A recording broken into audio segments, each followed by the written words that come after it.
Pose tua foto, senão depois ela não consegue mais tirar, né?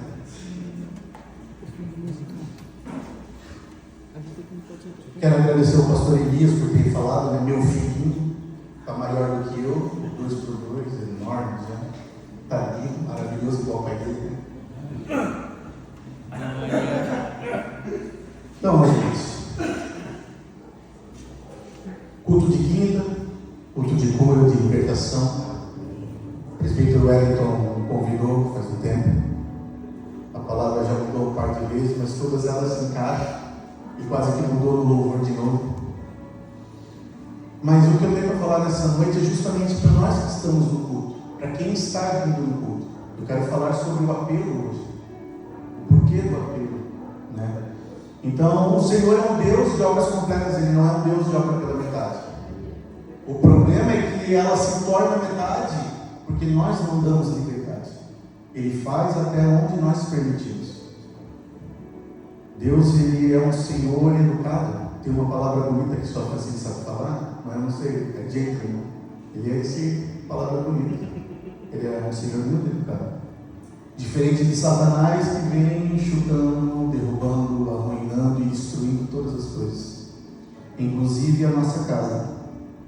Só que quando nós estamos aqui no ambiente de igreja, às vezes fisicamente nós estamos bem, nós estamos curados, nós estamos libertos, nós demonstramos uma imagem talvez que por dentro não é essa a realidade, não é essa a verdade. E por que nós fazemos isso? Qual é o medo que tem nos prendido a deixar verdadeiramente mostrar aquilo que está dentro do nosso coração? Porque fisicamente é fácil. Fisicamente a gente vem e ora por uma dor, talvez por um machucado, por alguma coisa que é externa, Deus cura. Se a gente ora e não passa, Deus mandou o médico que vai dar o remédio e vai passar também. Então, de qualquer forma, Deus cura. Só que e a alma da gente? O que a gente tem carregado na alma? O que a gente tem carregado nos nossos pensamentos? O que a gente tem deixado aquela ferida, ou aquele desejo, ou aquele pecado nos aprisionar? Deixar talvez expor quem nós somos de verdade, talvez por medo do irmão do lado nos julgar, talvez porque o que eles vão pensar se eu for numa oração de libertação e eu por um acaso me endemoniar, nossa, comete pecado, e daí? Quem de nós não peca? A diferença está em você ter coragem de vir aqui à frente, pedir uma oração, ser liberto e sair daqui uma nova criatura, sair daqui totalmente restaurado, porque aqui é o começo de um processo. Ele não termina aqui, ele inicia aqui. Quem foi para o encontro com Deus sabe do que eu estou falando, que lá a gente ministra o quê? O encontro está só começando. O encontro com Deus ele é um processo. O culto de cura e libertação ele é só um processo. Ele faz parte do teu caminhar, ele faz parte da libertação. Então eu quero falar 3 coisas que têm nos prendido muito nessa noite.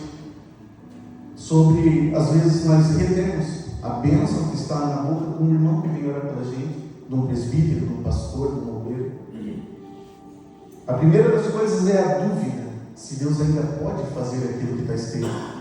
Se Deus fará verdadeiramente, e principalmente na área financeira, que a maioria de nós tem encontrado dificuldade.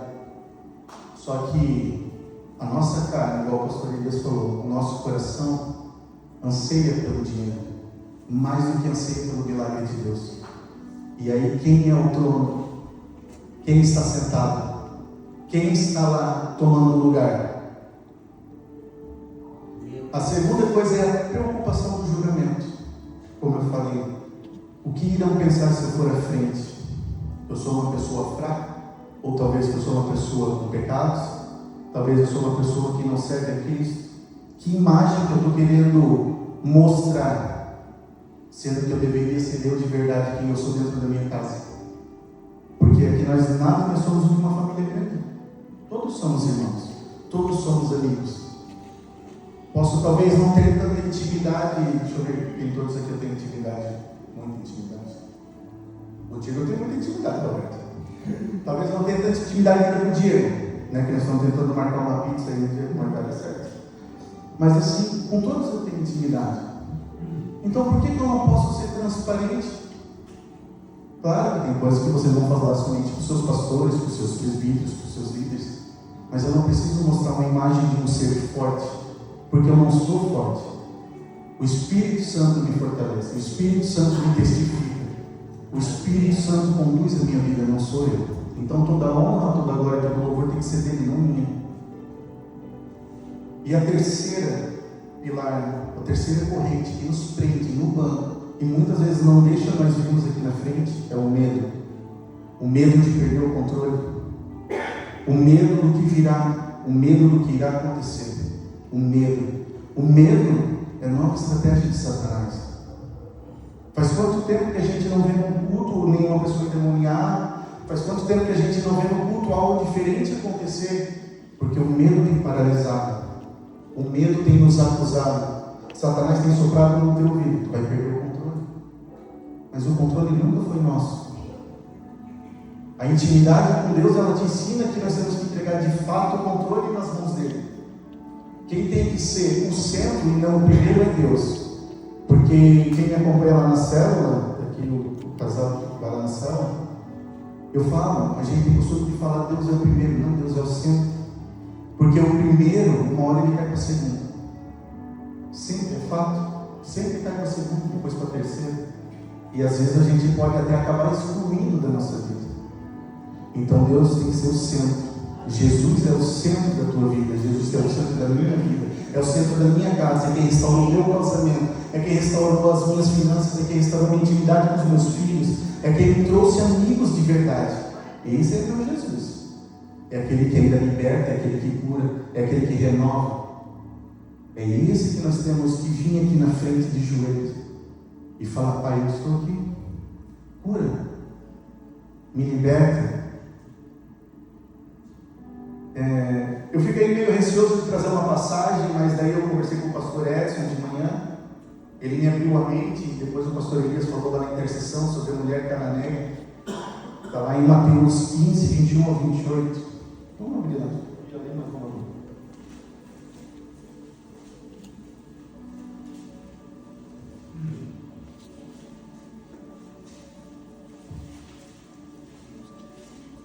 Mateus 15, do 21 ao 28. Quem não trouxe a Bíblia aqui no telão, pode acompanhar lá.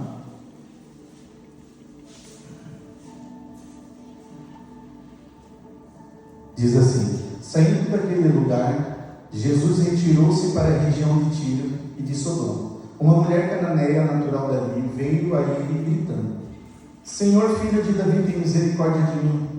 Minha filha está endemoniada, está demonstrando, sofrendo muito. Mas Jesus não lhe respondeu palavra. Então seus discípulos se aproximaram dele e pediram: manda embora, pois vem gritando atrás de nós. Ele respondeu: eu fui enviado apenas às ovelhas perdidas de Israel. A mulher veio, adorou de joelhos e disse: Senhor, ajuda-me. Ele respondeu: não é certo tirar o pão dos filhos e lançá-lo aos cachorrinhos? Disse ela, porém: sim, Senhor, mas até os cachorrinhos comem das migalhas que caem da mesa dos donos. Jesus respondeu: mulher, grande é a sua fé, seja conforme você deseja. E naquele mesmo instante, a sua filha foi curada. Aqui, quando o pastor perguntou, porque eu fui questionado hoje de manhã sobre o que eu entendia sobre esse versículo, aí eu estava na presença do meu pastor e falei: pastor, né? Toma aí que é para te responder. Ele falou: não, vamos fazer o seguinte, hoje eu vou te perguntar o que você entende. Eu trouxe para o contemporâneo, eu trouxe para nós, no dia de hoje. Eu falei: pô, pastor, caminhando com o Senhor, caminhando com os presbíteros, né, as crianças que vêm sobre vocês, aqueles que andam junto a Espírito. Ele falou: tá, beleza, mas o que a história quer dizer? Vamos usar a exegese, vamos usar lá naquele tempo, o que Jesus quis falar com isso? É aquilo que o pastor falou na intercessão. A salvação não era para nós, era para os judeus, a salvação era deles. Só que o que aconteceu? A adoração dessa mulher, ela adorou de joelhos, ela se humilhou diante do Senhor, e a fé dela fez com que ele se compadecesse da situação. Aí mais para frente, falando com o pastor e da mulher samaritana, que foi mais ou menos a mesma questão. Eu falei, pô, pastor, mas e a mulher samaritana? Ela não era judeia, né? Samaria. E por que Jesus marcou um encontro com ela? É porque tinha uma chave a ser virada ali. Ela foi de encontro àquela mulher, que fisicamente aparentava estar bem. Estava indo buscar água no poço, meio-dia. Então ela tinha força, não tinha doença, conseguia carregar o balde de água. Mas e a alma dela como é que estava? Destruída. Num certo momento de conversa com Jesus foi se apresentando, se mostrando, o Espírito Santo foi agindo no meio dos dois. Quando ela reconhece Jesus como o Messias, a cura, a libertação, ela deixa de lado as prerrogativas que nos acusavam. E o que ela faz? Ela volta à cidade e ganha a cidade toda para Jesus. Venho ver o Mestre está ali, o Messias está aqui. Mas por quê? Jesus busca os adoradores de verdade, a verdadeira adoração. E a verdadeira adoração não é só em cima do altar, louvor, nós gritando aqui embaixo, não é isso. A verdadeira adoração, ela é oração dentro da minha casa. É ler a Bíblia e pedindo para o Espírito Santo estar comigo, revelando aquilo que é da parte do Senhor na minha vida. Pregar o Evangelho na rua, por incrível que pareça, faz parte da adoração ao Senhor. Fazer coisas sem esperar nada em troca é adoração ao Senhor. Porque é muito fácil, como minha esposa falou ontem na célula, eu fazer algo sabendo que Deus vai me restituir, vai dar em dobro, vai multiplicar. Legal. E quando eu tiver que renunciar, como é que vai ser? Quando o desejo da carne bater, quando uma tentação vir à minha porta, e aí? Eu vou adorar quem? O trono do meu coração, quem que está lá? Quem que está me dominando? É o dinheiro? Mamon? É o adultério? Quem que está me dominando? Quem que está conduzindo o meu coração, o meu pensamento, as minhas atitudes, as minhas ações? Será que eu estou andando com o mundo e flertando com Deus, ou estou andando com Deus e flertando com o mundo? As duas coisas são muito ruins. É muito ruim. Porque a gente acaba brincando de ser Deus. A sexta coisa, cultuar o Senhor, participar do apelo. Esse é um grande sinal de adoração. Em Mateus 4, vamos abrir ali, gente. 4, 9. 4, 9 a 10. A tentação de Jesus, né? Ele disse: tudo isso eu darei, se te prostrares e me adorares. Falou Satanás. Jesus lhe disse: retira-te, Satanás, pois está escrito: adore o Senhor seu Deus, e só a Ele prestará culto. Então o diabo deixou, e os anjos vieram e o serviram. Somente ao Senhor teu Deus preste culto. Adore o Senhor. Verdadeira adoração traz libertação. Verdadeira adoração sara a tua alma, cura as feridas. Participar do apelo é despir-nos das prerrogativas que nós temos. Não tem título, não tem dinheiro, não tem quem tu é lá fora, nem aqui dentro da igreja. Para quem não sabe, os pastores também participam de apelos. Eles podem não participar aqui, mas eles têm um número de pastores que eles vão, os presbíteros vão junto. Para nós, diáconos, nós participamos dos apelos. Às vezes eu estou orando por uma pessoa e eu falo assim, está aqui recebendo oração, ou vice-versa. Então não é feio receber oração, não é feio você se expor, não é feio nós virmos aqui e falar: Pai, eu preciso de Ti, porque eu com as minhas forças eu não tenho mais aonde ir, eu já não sei mais o que fazer. Cuida de mim, cuida da minha casa, cuida dos meus filhos. Quanto de nós temos orado pelos casais da nossa igreja? Não precisa só o presbítero Wellington e a presbítera Marcela, porque isso não é de todos nós, orar pelos irmãos. E por que a gente não ora pelos casais? Por que a gente não ora pelos filhos dos casais? O mundo está indagando as crianças, e nós estamos vendo, as igrejas estão ficando velhas porque os jovens estão na rua. Talvez porque nós não temos coragem de ir lá falar de Jesus. A nossa adoração se restringe somente a dentro da igreja.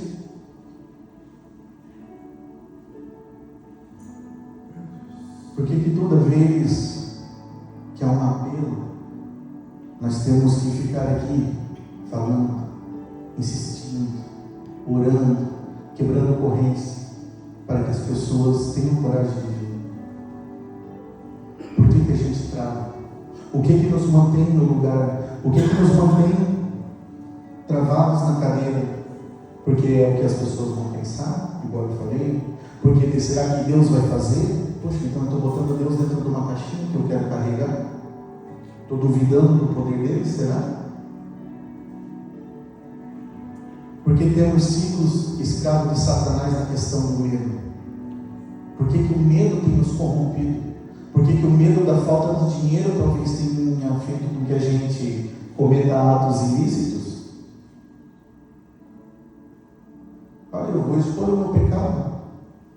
Aconteceu uma situação que eu descobri que tinha um gato numa casa nossa que eu não lembrava. E foi o mês que mais dificuldade financeira eu passei. Até quando foi descoberto. Ah, mãe, então tu estava em pecado? Estava em pecado. Pedi perdão para o meu pastor. Fui orar e pedi perdão para Deus. E fui arrumar o gato. E o que eu fiz? Sentei, já fiz um checklist de todas as casas que nós temos na empresa, para ver se não tinha mais nenhuma do jeito errado. O feio não é do pecado. O feio é pecar, você arrepender e esconder. Isso é feio. É você guardar com medo do que os outros vão falar. Eu não tenho medo de dizer, eu peco. Todos nós pecamos. Porque aquele que fala que não peca, já peca duas vezes. Uma porque mentiu e outra porque está dizendo que Deus está mentindo. Porque Deus falou que todos pecam. O único que não pecou foi Jesus. E eu escutei isso do pastor Edson hoje de manhã e eu achei legal. Vamos compartilhar. Nós vamos dizer o Evangelho de verdade.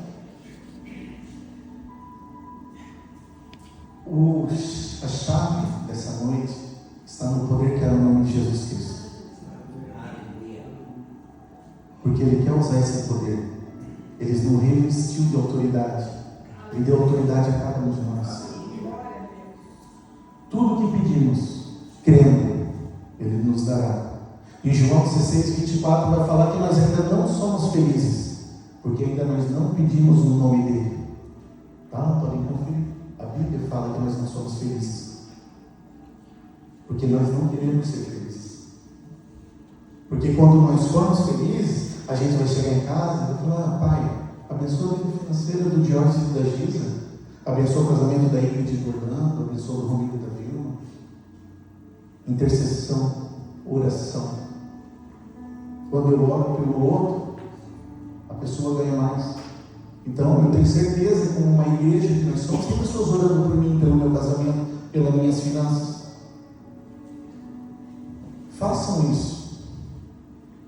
Deixem ser moldado por Cristo. Se ajuntem a Ele e vocês verão o sobrenatural acontecer.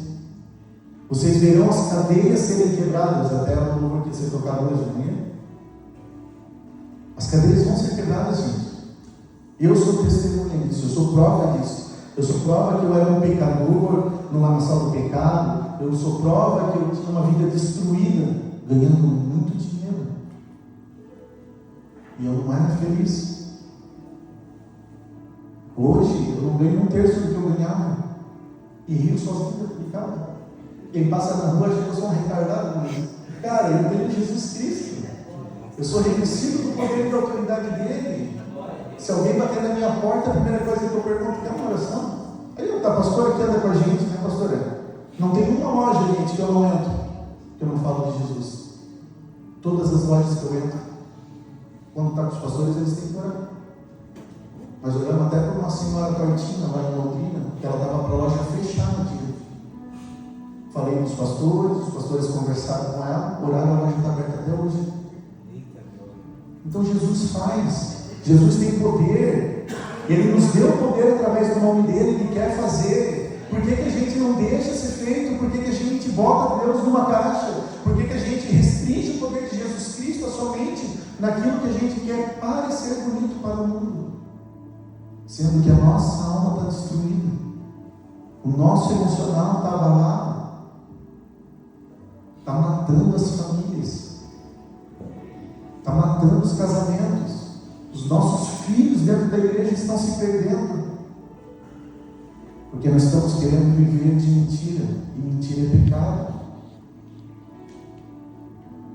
Essa noite Jesus quer curar, essa noite Jesus quer libertar, essa noite Jesus quer restaurar, quer te dar um renovo, quer tirar o teu cansaço, Ele quer te dar vida, e vida em abundância.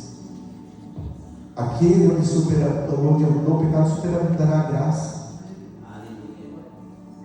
Não importa se você é pecador, importa que você se arrependa e não cometa o pecado de novo. Importa que você ande no caminho de Cristo, importa que a libertação aconteça hoje à noite no apelo, e amanhã você procura um presbítero, um pastor e diga: eu quero continuar a libertação, eu quero continuar o processo. Importa que eu leve o Evangelho para dentro da minha casa, e de lá ele se expande. Jesus, Ele quer fazer a obra completa essa noite. Ele quer curar, Ele quer libertar. Só que tem um porém. Se nós não deixar, Ele não vai fazer. Se nós não querer, Ele não vai fazer. Eu sou muito questionado na célula. Porque Deus não sabe do meu pensamento? Sabe. Deus não sabe o que eu preciso? Sabe. Mas como eu falei, Ele é um gentleman. Se eu não abrir a boca, por que Ele vai fazer? Eu estava lendo uma passagem esses dias e vendo uma pregação até do presbítero Leandro da Sé. Jesus, Ele não é um troféu que a gente uma hora a gente pega e outra hora a gente solta. Ou é ou não é, sim ou não. Não tem outro caminho. O morno eu vou lutar cheio. Nós temos que cuidar com isso. Você, um meio termo.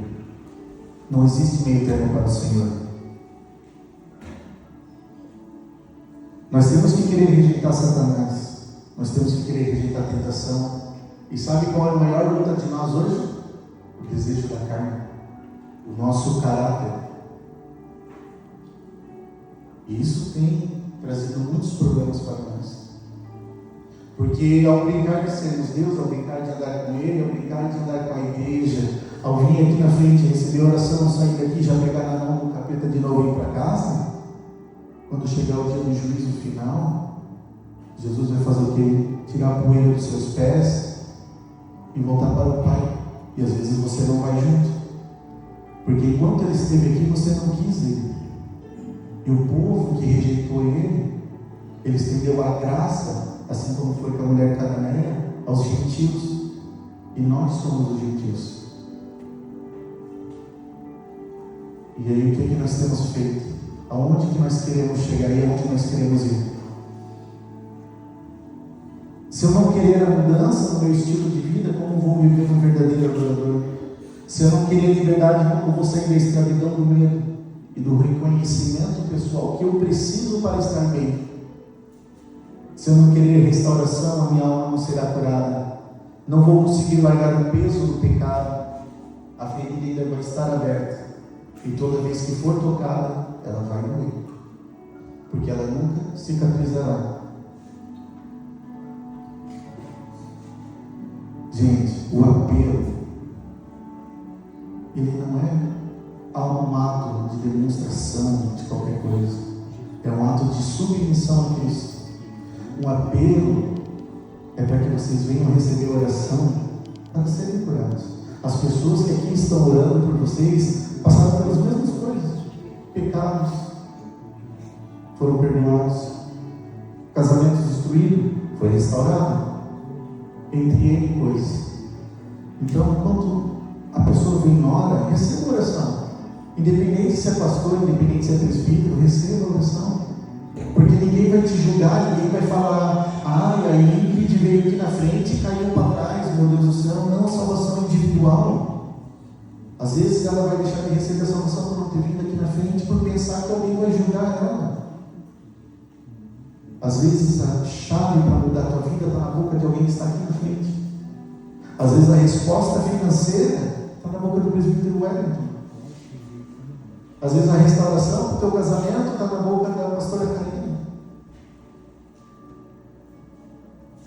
Ou às vezes não está nenhum deles, porque a gente tem costume talvez de rejeitar uma oração de uma obreira achando que só o pastor e a pastora, só os presbíteros podem orar por mim, porque eles são santos. Quem é santo? Jesus Cristo. O Espírito Santo testifica com nós. Basta a gente querer andar no caminho dele. Intimidade. Nós vamos nos santificados e nos consagrando ao Senhor. Em Efésios 6 fala da armadura. Quantos de nós oram pela armadura do Senhor todo dia antes de sair de casa? Fala: Pai, estou deixando minha casa que o Senhor proteja, mas que os teus anjos andem comigo para que eu consiga resistir a Satanás e as tentações que o dia me traz. Quantos de nós faz isso? A gente tem costume de... Vou usar a frase do pastor Edson de novo, que me impactou muito, né? Sobre brecha. Posso, né, pastor? Porque a brecha nada mais é que o pecado. A gente precisa reconhecer. Claro que não, você não vai ser contando o teu pecado para todo mundo. Você vai procurar os pastores, os presbíteros, que vão participar com um gabinete de alguma coisa relacionada à alimentação e à cura. Só que, gente, reconheça o pecado. Saia do lamaçal. Saia de onde você está enterrado. Isso só está levando vocês mais para baixo. Eu pergunto diariamente para o pastor, se eu pergunto diariamente, mas semanalmente eu pergunto para o pastor, também os pastores que acompanham nós também, pergunto: pastor, o que eu tenho que melhorar? Estou fazendo o que de errado? Aonde que eu estou pecando? Estou casado com a Francisca há 16 anos, tenho 12 de igreja e 6 de convertido de verdade.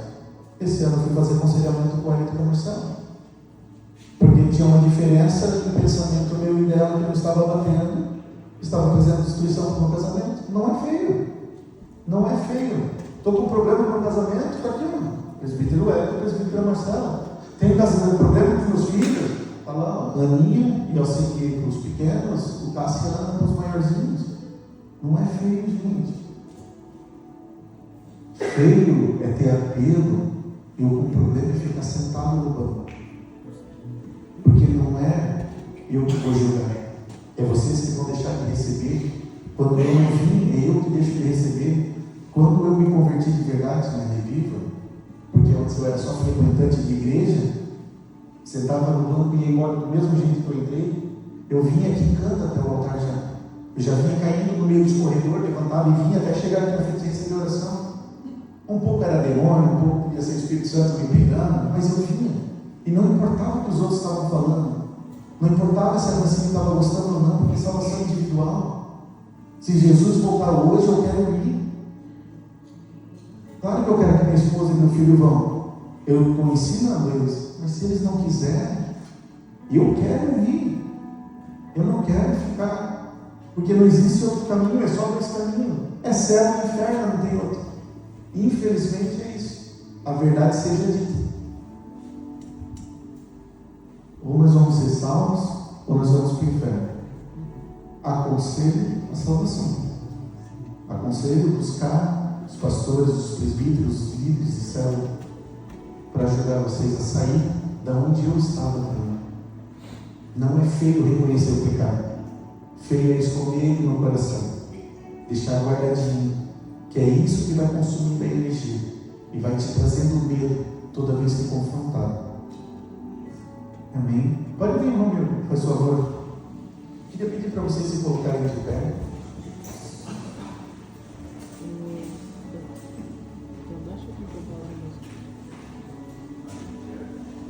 Essa noite, gente, Deus quer fazer a obra completa. Jesus quer fazer a obra completa. Jesus quer liberdade para tratar a sua alma, sarar as suas feridas, trazer um alívio, trazer um renovo, trazer paz. Trazer paz.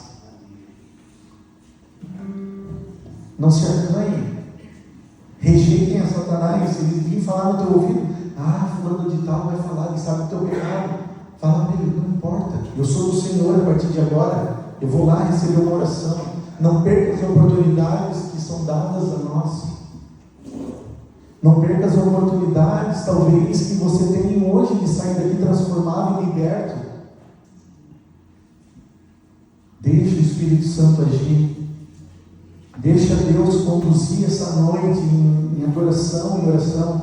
Não ingesse o Espírito Santo, não tenham medo do tempo. Fiquem tranquilos, nós vamos terminar no horário. Esquece os problemas lá fora agora. Curvem as cabeças, fechem seus olhos, entrem num ambiente de adoração com o Senhor. Entre num ambiente onde o Espírito Santo vai conduzir. Tiver que chorar, chore essa noite. Não importa quem está do seu lado, importa quem está querendo ter intimidade contigo a partir de hoje. Importa aquele que quer fazer a boa obra, importa aquele que quer te restaurar, que quer trazer um renovo. É isso que importa. Importa que vocês saiam daqui transformados, e não o mesmo Juan que entrou aqui nessa noite, não a mesma Francine. Sim, são pessoas diferentes, nova criatura. O Senhor quer trazer paz ao teu coração e ao teu lar. Ele quer quebrar as correntes nessa noite. Enquanto o louvor vai tocar, venham à frente. Venham à frente, nós temos pessoas preparadas para orar por vocês, abençoar a vida